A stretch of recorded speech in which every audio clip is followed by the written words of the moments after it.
Good morning students, welcome to the St. Angels online classes. We are working from home.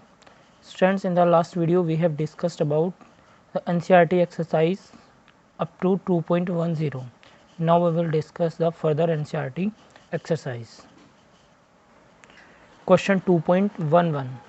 A 25 watt bulb emits monochromatic yellow light of wavelength 0.5 nm. Calculate the rate of emission of quanta per second. Sorry, 0.57 micrometer. So इस question में मैं क्या दिया हुआ है, power दी हुई है, यानी बल्ब जो है उसकी पावर दी हुई है कितनी, पावर कितनी दी हुई है 25 वोट. और पावर का फॉर्मूला क्या होता है, पावर क्या होता है, एनर्जी पर time, energy per unit time, यानी वाट जो होता है, वाट क्या होता है, जूल पर सेकंड. और हमें क्या निकालना है, rate of emission of quanta पर सेकंड, यानी एक सेकंड में कितने क्वांटा रिलीज हुए हैं. तो टाइम कितना दिया हुआ है, हमें 1 सेकंड दिया हुआ है, तो अगर हम टाइम यहाँ रखेंगे तो एनर्जी हम फाइंड कर सकते हैं. तो एनर्जी अपॉन 1 कितना हो जाएगा 25. तो एनर्जी कितनी हो जाएगी हमारी 25 जूल, यानी सेकंड हम यहाँ पे देख सकते हैं, हम सेकंड में 1 दिया हुआ है, तो वाट किसके इक्वल होगा, जूल के इक्वल होगा. तो यानी बल्ब में से क्या होगा, 1 सेकंड में 25 जूल एनर्जी एमिट होगी, यानी हम क्या कहेंगे, बल्ब में से 25 जूल एनर्जी एमिट होगी. अब हमें क्या निकालना पड़ेगा, जो 25 जूल एनर्जी है उसके लिए 1 सेकंड में कितने फोटोन, यानी 25 जूल एनर्जी कितने फोटोन्स की होगी, इसको हम फाइंड करेंगे. इसके लिए हमारे पास फॉर्मूला होता है E=NH न्यू या NHC अपॉन लैम्डा. लैम्डा की वैल्यू हमें दी हुई है कितनी, 0.57 माइक्रोमीटर. इसको मीटर में चेंज कर लेंगे हम. लैम्डा इक्वल्स टू 0.57 माइक्रोमीटर, या इसको कह सकते हैं हम 0.57 इंटू 10⁻⁻6 मीटर.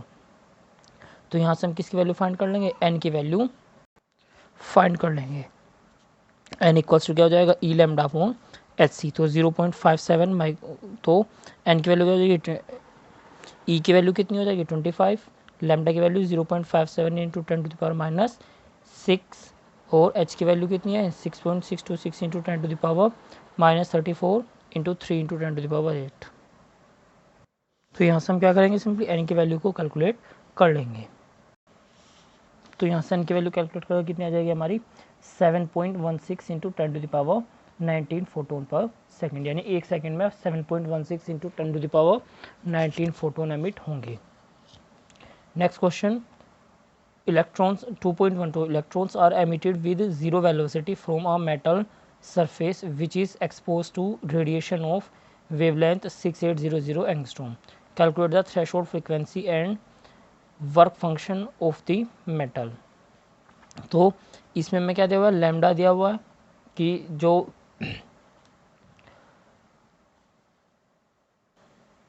यानी मेटल की सरफेस पे 6800 एंगस्ट्रॉम वेवलेंथ की रेडिएशन को हमने डाला है, और उससे जो इलेक्ट्रॉन निकले हैं वो जीरो वेलोसिटी के साथ निकले हैं.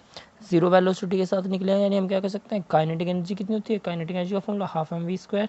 तो काइनेटिक एनर्जी कितनी हो जाएगी, क्योंकि v की वैल्यू क्या है, जीरो है, तो काइनेटिक एनर्जी की वैल्यू भी कितनी हो जाएगी, जीरो हो जाएगी. तो फोटो इलेक्ट्रिक इक्वेशन के अकॉर्डिंग क्या होता है, E=W प्लस काइनेटिक एनर्जी, यानी जो फोटोन की एनर्जी होती है वो वर्क फंक्शन प्लस मेटल का वर्क फंक्शन प्लस क्या होता है, काइनेटिक एनर्जी ऑफ इलेक्ट्रॉन. तो काइनेटिक एनर्जी यहाँ पे कितनी है, जीरो दे दी गई है हमें, क्योंकि वेलोसिटी जीरो है इसलिए काइनेटिक एनर्जी भी जीरो है. तो जो फोटोन की एनर्जी होगी वही किसके इक्वल होगा, वर्क फंक्शन के इक्वल होगी. यानी हमें क्या करेंगे, जो फोटोन दिया हुआ है उसकी एनर्जी को यही किसके इक्वल होगी, वर्क फंक्शन के. वर्क फंक्शन हमें निकालना है, क्या निकालना है हमें, वर्क फंक्शन और थ्रेशोल्ड फ्रिक्वेंसी. तो पहले वर्क फंक्शन निकाल लेंगे हम. तो डब्ल्यू इक्वल्स टू क्या होगा, ई का फॉर्मूला क्या होता है, H C upon lambda. Lambda की वैल्यू में कितनी दी हुई है 6800 एंगस्ट्रॉम. तो इसको किस में कन्वर्ट कर लेंगे हम, 6800 इंटू 10⁻⁻10 मीटर में कन्वर्ट कर लेंगे. जैसे हमने यहाँ पे क्या, lambda equals to 6800 angstrom equals to 6800 into 10⁻⁻10 metre. तो सिंपली हम क्या करेंगे, इस वाले फॉर्मूले में लैम्डा की वैल्यू रख देंगे. एच की वैल्यू 6.626 इंटू 10⁻⁻34, एच सी की वैल्यू 3 इंटू 10⁻8 अपॉन 6800 इंटू 10⁻10. तो यहाँ से वैल्यू आ जाएगी किसकी, वर्क फंक्शन की. क्या वैल्यू आ जाएगी कैलकुलेट करके, 2.92 इंटू 10⁻⁻19 जूल. ये क्या आ जाएगी हमारी वर्क फंक्शन की वैल्यू. नेक्स्ट फिर उन्होंने पूछा थ्रेशोल्ड फ्रीक्वेंसी. तो थ्रेशोल्ड फ्रीक्वेंसी क्या और वर्क फंक्शन के बीच में क्या रिलेशन होता है, W equals to H nu zero. तो यहाँ से हम क्या फाइंड कर लेंगे, न्यू जीरो की value. Nu zero equals to क्या हो जाएगा, W अपॉन एच. तो W की वैल्यू हमने ये कैलकुलेट कर ली, एच की वैल्यू क्या है 6.626 इंटू 10⁻34, तो यहाँ से कैलकुलेट कर लेंगे हम, क्या आ जाएगी हमारी value 4.40 into 10⁻14 hertz. Next question, what is the wavelength of light emitted when electron in a hydrogen atom undergoes transition from n energy level with n equals to 4 to n energy level n equals to 2। यानी यहाँ पे हमें n initial की value दी है कितनी 4, n final की value कितनी दी है 2, और लैम्डा हमसे पूछा हुआ है। तो सिंपली हमारे पास फॉर्मूला होता है 1 lambda equals to 109677 into 1 n initial square minus 1 n final square centimetre inverse. Hydrogen के लिए सिंपल फॉर्मूला होता है ये। तो सिंपल फॉर्मूले में क्या रखेंगे, एन इनिशियल और एन फाइनल की वैल्यू को पुट कर देंगे। एन इनिशियल की वैल्यू 4, एन फाइनल की वैल्यू क्या हो जाएगी 2। तो यहाँ पर क्या जाएगा 1 लैम्डा इक्वल्स टू 109677 1/4 का स्क्वायर माइनस 1/2 का स्क्वायर, यानी 1/16 और 1/4। तो ये कैलकुलेट करेंगे, ये वैल्यू किस में आएगी, माइनस में आएगी। वैल्यू किस में आएगी, माइनस में आएगी। लेकिन क्योंकि मैंने आपको जब ये हाइड्रोजन स्पेक्ट्रम पढ़ाया था तभी बताया था कि यहाँ पे निगेटिव का मतलब क्या है कि जो इलेक्ट्रॉन है वो हाई लेवल से लो लेवल में आ रहा है। क्या कर रहा है इलेक्ट्रॉन, हाई एनर्जी लेवल से लो एनर्जी लेवल में आ रहा है, यानी रेडिएशन हो रहा है। तो एमिशन हो रहा है, सॉरी एमिशन ऑफ रेडिएशन हो रहा है। तो हमें सिंपली इसे निगेटिव साइन हमें केवल क्या बताता है, एमिशन को बताता है। तो सिंपली हम इसको यहाँ पे क्या करेंगे, जब हम लैम्डा की वैल्यू कैलकुलेट करेंगे तो इसको यहाँ पे हम छोड़ सकते हैं। तो यहाँ से लैम्डा कैलकुलेट कर लेंगे हम, लैम्डा की वैल्यू क्या जाएगी हमारी 16/109677 इंटू 3। तो ये वैल्यू आ जाएगी हमारी सेंटीमीटर में आएगी ये वैल्यू। फिर इसको किस में कन्वर्ट कर लेंगे, सेंटीमीटर में आएगी 4.86 इंटू 4.8627 इंटू 10⁻⁻5 सेंटीमीटर। इसको किस में चेंज कर लेंगे, मीटर में चेंज करेंगे 4.86 इंटू 10⁻⁻7, क्योंकि 1 सेंटीमीटर में कितने होते हैं 1, वो 1 सेंटीमीटर 10⁻⁻2 मीटर होते हैं। तो मीटर में चेंज करने के लिए 10⁻⁻2 से मल्टीप्लाई कर देंगे तो पावर प्लस हो जाएंगी। फिर हम इसको क्या कर लेंगे, 2 डेसिमल और आगे लेके जाएंगे तो क्या होगा 2 पावर और बढ़ जाएंगी। तो 486.2 इंटू 10⁻⁻9 मीटर, या इसको क्या करेंगे -9 कितना होता है नैनोमीटर को बोल देंगे हम इसको, यानी 1 नैनोमीटर में कितना होता है 1 नैनोमीटर में 10⁻⁻9 मीटर होता है। तो यहाँ से लैम्डा की वैल्यू हो जाएगी 486 nanometre. Next question, what is the maximum number of emission lines when the excited electron from a hydrogen atom in n equals to 6 drops to ground state। यानी कहाँ से कहाँ होगा एमिशन, n इक्वल्स टू 6 से कहाँ से तक होगा ग्राउंड स्टेट, मतलब n इक्वल्स टू 1। तो यानी फाइनल की वैल्यू तो क्या है हमारी,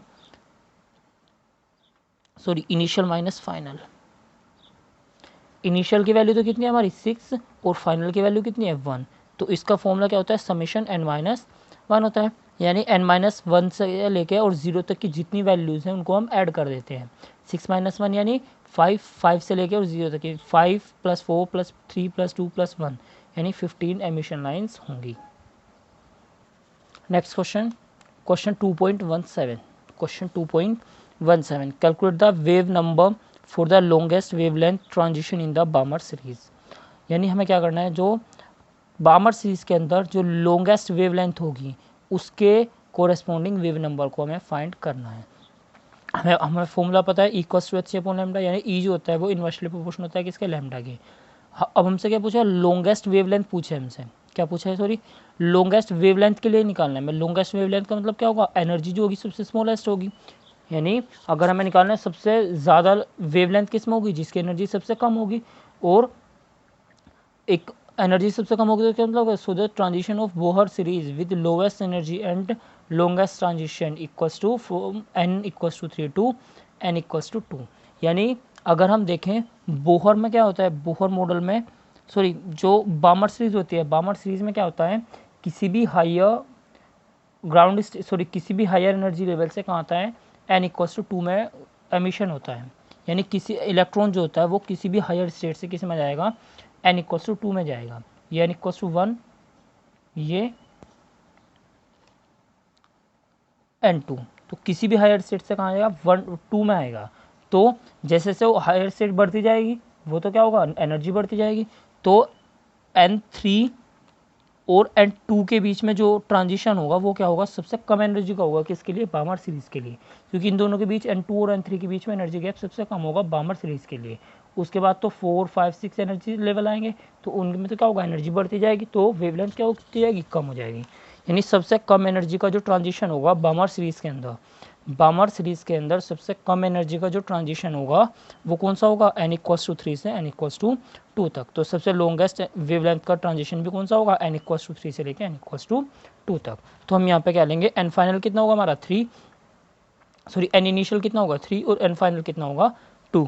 तो यहाँ से वेव नंबर फाइंड करेंगे, वेव नंबर = 1/λ, और 1/λ का फॉर्मूला क्या होता है, 109,677 into 109,677 into 1/n initial square minus 1/n final square. तो 1 इनिशियल की और फाइनल की वैल्यू हम रख देंगे यहाँ पे। तो 109,677 इंटू 1/3 का स्क्वायर माइनस 1/2 का स्क्वायर, यानी 1/9 माइनस 1/4। ये वैल्यू कितनी किस में आएगी, माइनस में आएगी। माइनस का मतलब क्या है, हायर लेवल से लोअर लेवल में आना, तो उसको हम क्या करेंगे, माइनस साइन को यहाँ पे छोड़ देंगे, तो सिंपली वैल्यू आ जाएगी हमारी 109,677 इंटू 5/36। तो न्यू की वैल्यू, न्यू बार की वैल्यू कितनी आ जाएगी, 15232.9, ये हम इसको कह सकते हैं 15233 centimetre inverse. Next, mass of an electron is 9.1 into 10⁻³ kg if its kinetic energy is 3 into 10⁻⁻25 joule, calculate its wavelength. यानी हमें वेवलेंथ पूछी हुई है हमसे इलेक्ट्रॉन की, और मास दिया हुआ है और काइनेटिक एनर्जी दी हुई है। तो हम यहाँ पे क्या लगाएंगे, डी ब्रोगली वेव इक्वेशन लगाएंगे। क्या लगाएंगे, डी ब्रोगली वेव इक्वेशन लगाएंगे। डी ब्रोगली वेव इक्वेशन क्या होती है, λ=h/mv, h/mv। तो अब इसके लिए हमें क्या दिया है, मास तो हमें दिया हुआ है, एच की वैल्यू हमें पता होती है, नोन होती है, लेकिन वेलोसिटी हमें नहीं दी हुई है, इन्होंने हमें वेलोसिटी को नहीं दिया हुआ है। तो काइनेटिक एनर्जी से हम क्या करेंगे, डायरेक्ट वेलोसिटी को एम और एम इंटू वी की वैल्यू हम क्या करेंगे, डायरेक्ट काइनेटिक एनर्जी से फाइंड कर लेंगे। कैसे फाइंड करेंगे, काइनेटिक एनर्जी का फॉर्मूला क्या होता है, half mv², kinetic energy = half mv²। तो हम क्या करेंगे, 2 को इधर ले आएंगे, तो mv² क्या जाएगा, 2 इंटू काइनेटिक एनर्जी, 2 इधर आ जाएगा, हाफ यानी जब 2 इधर आएगा तो मल्टीप्लाई में आ जाएगा, तो mv² क्या जाएगा, 2 इंटू काइनेटिक एनर्जी। दोनों साइड क्या करेंगे, हम m से मल्टीप्लाई कर देंगे, तो m इंटू mv² क्या आएगा, 2 into kinetic energy into m। तो यहाँ पे क्या हो जाएगा, m²v² = 2 into kinetic energy into m, m²v² = 2 into kinetic energy into m। अब हम क्या करेंगे, अंडर रूट ले लेंगे इसका, इधर का भी अंडर रूट ले लेंगे और इधर भी अंडर रूट ले लेंगे। तो क्या जाएगा, m²v² = 2 into kinetic energy into m। तो ये क्या हो जाएंगे, दोनों बाहर आ जाएंगे, तो इसकी वैल्यू क्या आ जाएगी, mv = 2 into kinetic energy into m। तो हम इस फॉर्मूले में क्या करेंगे, डायरेक्ट, क्योंकि काइनेटिक एनर्जी हमें दिया हुआ है और मास भी हमें दिया हुआ है, तो mv की जगह हम क्या लिख देंगे, √2 into kinetic energy into m। तो लैम्डा की लैम्डा इक्वल्स क्या जाएगा, h/mv की जगह और क्या जाएगा, 2 into kinetic energy into m। अब इसको क्या करेंगे, वैल्यूज़ को पुट कर लेंगे। h की value 6.626 into 10⁻⁻34, 2 upon √2 into kinetic energy की वैल्यू कितनी है, 3 इंटू 10⁻⁻25, और m की वैल्यू कितनी होती है, 9.1 इंटू 10⁻31 kg। तो इसको सोल्व कर लेंगे, तो हमारा सिंपली लैम्डा की वैल्यू क्या आ जाएगी, 897 nanometre. In the next video we will solve the further NCERT exercise.